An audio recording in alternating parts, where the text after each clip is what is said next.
Financial literacy is important for everybody. However, a lot of people online have been having conversations about how important financial literacy is for women. Ladies, the patriarchy does not want you to get good with money because women who are good with money are not easily controlled.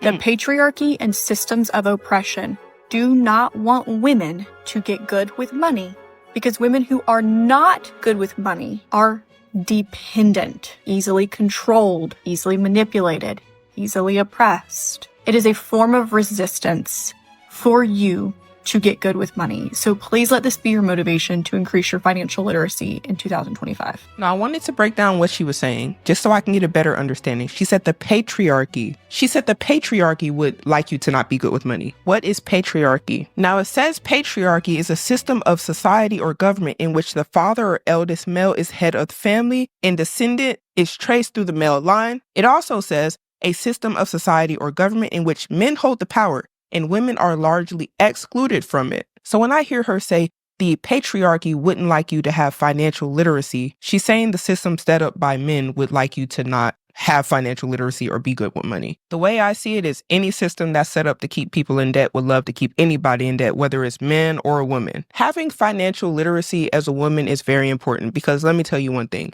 debt does not discriminate no matter what gender you are, and it definitely don't care if you're a woman. You got to pay off that debt just like everybody else. So you not having financial literacy is not going to do anything but hurt you at the end of the day, because you might be making decisions that are going to end up affecting you and how you need to spend money in the future and pay off debt, loans, or etc. because of decisions you might have made because you didn't have the literacy. And what that really means is the basic understanding of money, how it works, where you should put it, how to invest it, how to make more money, how to make the money that you made make more money, things like that, how to not fall into consumer traps. And we know that, to be honest, women are some of the worst spenders when it comes to things like homes and things of that sort. Let me just give an example.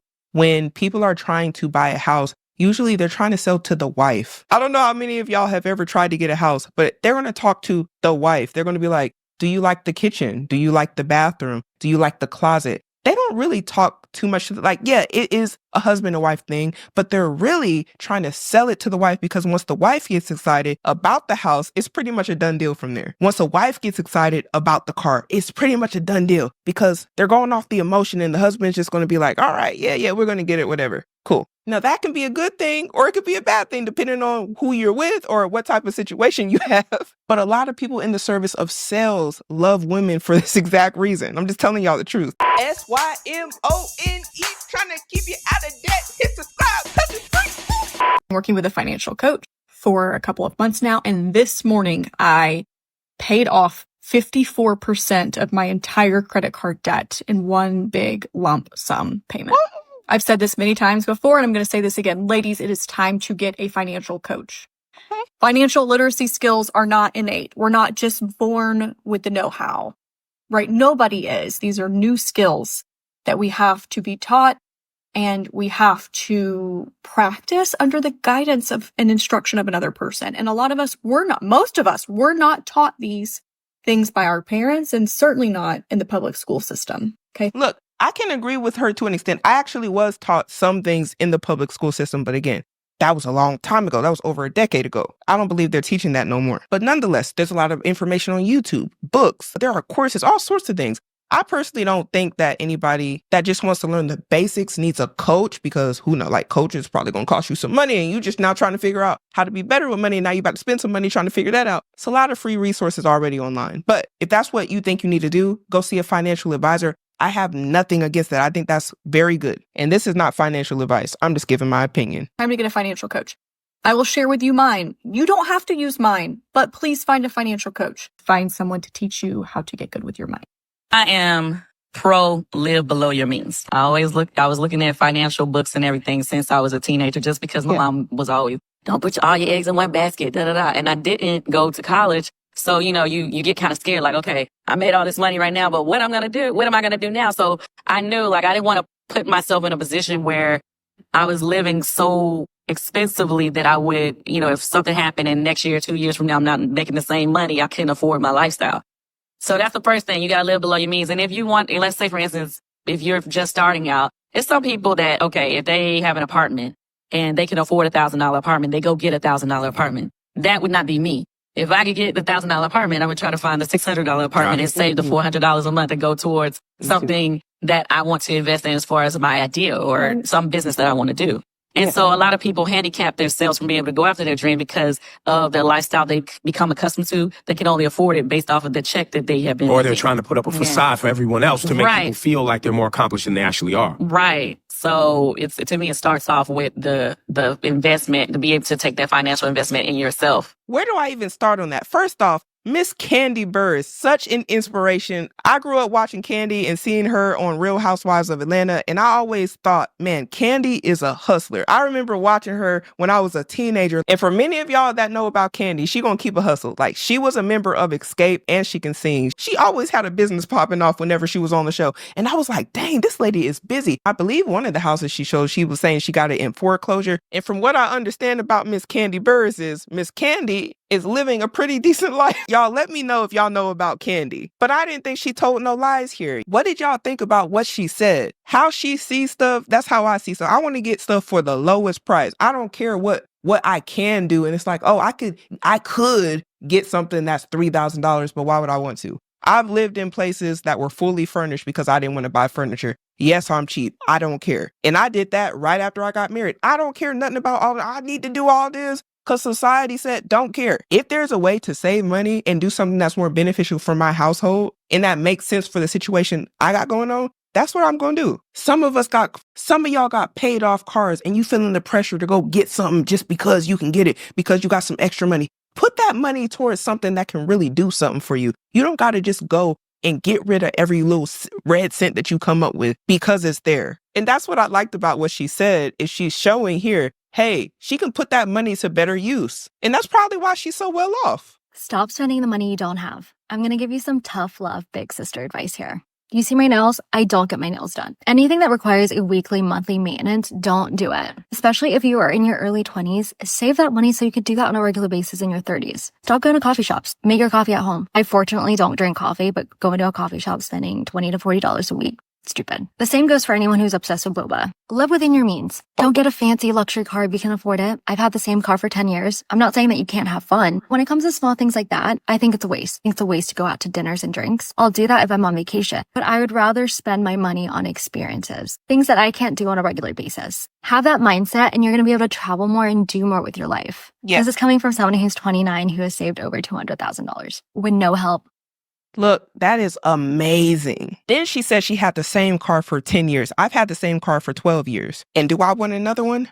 No, because I'm happy with what I got. And that's perfectly fine, y'all. It's perfectly okay to be okay with your used car that's 10 years old. My cup holder is falling in as we speak. And it just is what it is. Me and my car done been through some things. But I tell you what, nothing beats the feeling of not having to pay a car note and having extra money to put towards investments and other things that I really want to use to secure myself for my future than putting it towards a car. And I like that this lady is 29 telling people this, like I'm 32 almost. But I feel like a lot of the youth, like the younger women, need to hear from people that are a bit older that when you look back, all of that stuff you was trying to do and when you was 20 ain't even gonna matter. You need to be trying to use that time to build yourself up for the future. And there's nothing wrong with having fun. Ain't nothing wrong with getting your nails done. But if it come down to it and you're like struggling to get stuff done just to keep up an aesthetic or to keep up how you look or keep up a lifestyle that you just really can't afford, it's okay to let it go. Because what some of y'all are going to realize is as you get older, some of the people you watch, they are going to struggle to do that until they're 30, until they're 40, until they're 50, and they're never going to stop. And they're always going to be struggling because they're always trying to do the next best thing. They're always trying to get something, trying to one up the next person that they see. And there's really no need for that. You got to worry about yourself because at the end of the day, nobody's going to take care of you like how you going to take care of you. Women and money. Can you talk a little bit about that? So when I was feeling inferior on money, I was like, well, I never went to college. What do I need to know? He's like, Elena, money is simple. There's only 3 things you need to know about money. 1, you got to learn how to earn it. 2, you got to know how to store it, which is different from save it. 2, you store it until you have enough to put into number 3, which is most people don't know how to do, which is to put it into an income producing asset. How do you make your money make babies? How do you make it grow? So earn it, store it, and multiply it. And the multiplying it is by investing it into an income producing asset. So it doesn't depend on my work. That's the only way to go to wealth. You don't earn your way to wealth. Or save your way. Or save your way. I love this whole clip. And here's why. I grew up being told I need to save money. And that's what I did. I was really good at saving money, even when I was a kid. Even if I was talking allowance, I was out here with a chore list that if I showed some of y'all would be like, what in the world is going on? And my parents would dock off $1 every time that I didn't do something on the list. And I only was getting like $5 a week or something like that. I would iron my stepdad's pants for like 25 cents a piece. Like I'd be out there counting the pieces. One piece of pants was 25 cents. And then I'd try to get a whole stack. So I might be ironing 30 pairs of pants in one day, or I'd go wash his car. And one time I washed his car so bad, I stripped the paint off. This is a real story. And I think he only gave me like $5. But I asked him, was there something I could do to make some money? Because I wanted to get some hot fries from the store.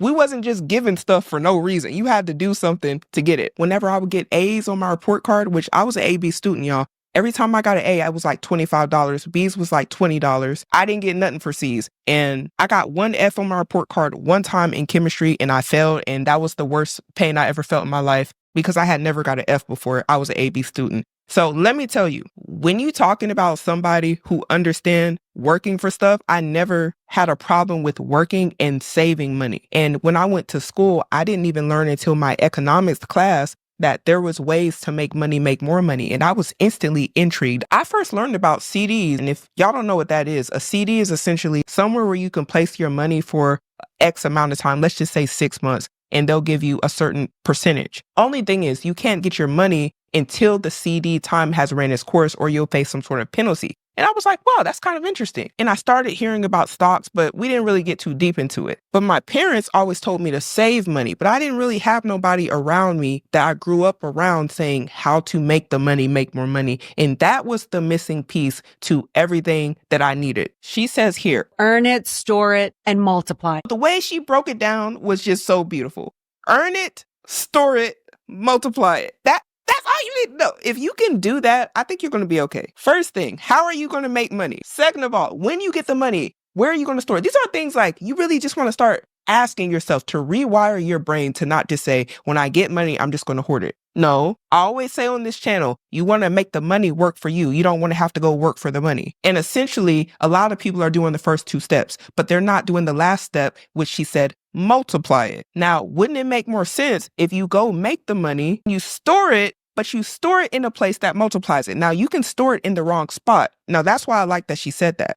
I used to put money in my checking account, right? And it didn't take me long to understand that that was a big waste of time. Because if you had a large amount of money in your bank account, you're not getting anything back. The bank will literally give you like 2-3 pennies. And you'll be saying to yourself, wow, I have all this money and I didn't get nothing for it. Yeah, it's because the bank is probably taking your money and investing it themselves because you are giving them access to your funds. So instead of giving them access to your funds so they can invest your money, because let me tell you guys, Lucy, that's more than likely what they're doing. You just do that yourself. Now, I know a lot of y'all are like, where can I store the money that's going to be able to multiply it? It's probably not going to be a normal checking account. It's probably not going to be a normal savings account. However, there is a thing called a high yield savings account where you get a way better APR. Some of them I'm not going to say because it just depends on what you go with. They can be anywhere between like 4 to 6% APR. Do your own research and find one that you think works best for you.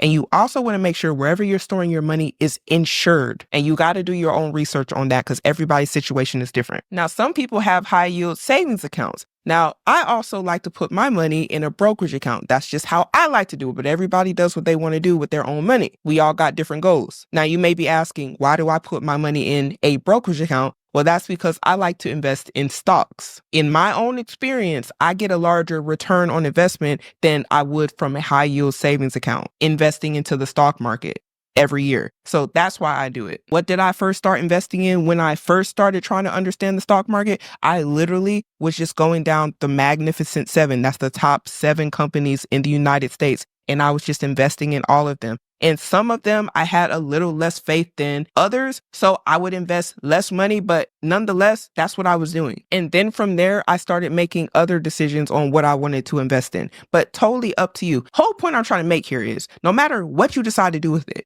it's best to put it somewhere that is more than likely, nothing is guaranteed in life, but more than likely going to multiply. Some people do this in real estate. Some people do this in investing into a business that is going to multiply them more income. Maybe they took their money and opened a hair salon, or they now do lashes, or whatever the case may be, but they invested the money they got from work into that business, which then will generate them more money, which is more income, which means they have more money coming in that they can put back into investments for them to make themselves more money without having to physically work. Is there risk with anything you do in life? Yes, but there is no reward in life without any risk. That's just the way it works. So you got to do what works best for you. The best leverage a woman can have in this fucking life is financial independence. I don't care how much money your dad has. I don't care how much money your boyfriend has. I don't care how much money your future husband has.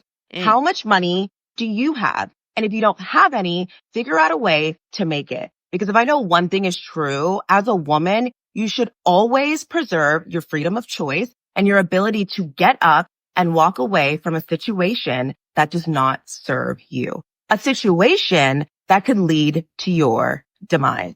Yeah. How much money do you have? Let me tell you guys the truth. One thing you don't want to have keeping you somewhere is the fact that you don't have resources.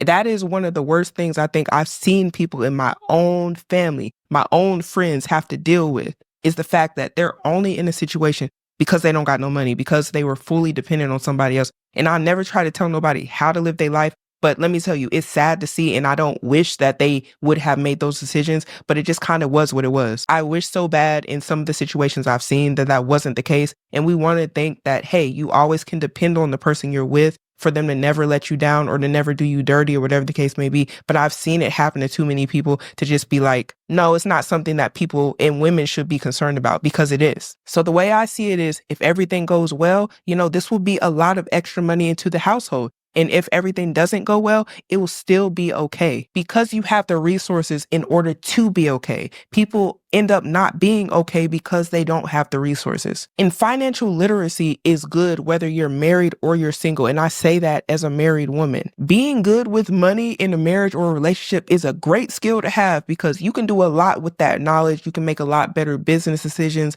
You can make a lot more decisions with your spouse, or you can make a lot more decisions by yourself. So many people are in bad situations just because they're like, I didn't never have nobody to tell me about money. I can't tell you how many times I've heard people say that. It's never too late to learn things. It's never too late to get on YouTube. All these videos out here for free that you can just spend so much time listening to.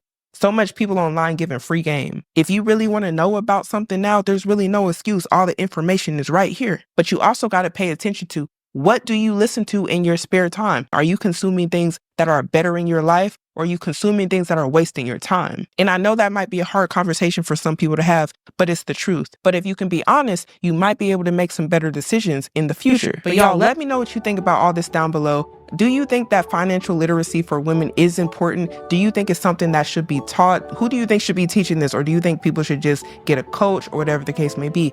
But we have to start making better decisions today in order to have a better future.